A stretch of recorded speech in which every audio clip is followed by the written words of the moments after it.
Ek dink ons kan dit liewer aan die politikuste oorlaat. Hulle doen 'n wonderlike werk, hulle maak doodseker dat ons van elke aspek van politiek hierdie land bewus is, en dan word hulle nog wonderlik ondersteun deur die koerante ook. So ek het nie nodig om my volk se brein te besmet met politieke inligting in my liedjies nie.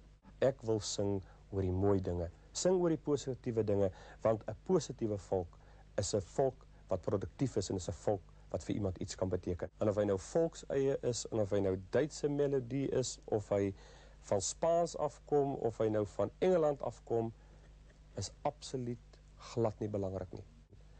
Dankie te sê. Ek kan nie aan almal dankie sê deur elkeen 'n roos te gee nie, maar ek kan ten minste vir 12 van hulle elkeen 'n roos gee wat as 'n vriendskapsband gesien kan word tussen.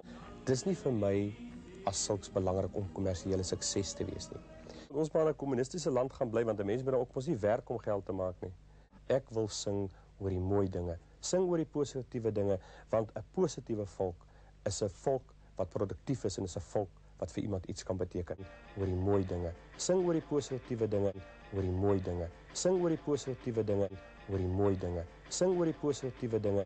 Ek dink ons kan dit liewer aan die politikuste oorlaat. So ek het nie nodig om my volk se brein te besmet met politieke inligting in my liedjies nie.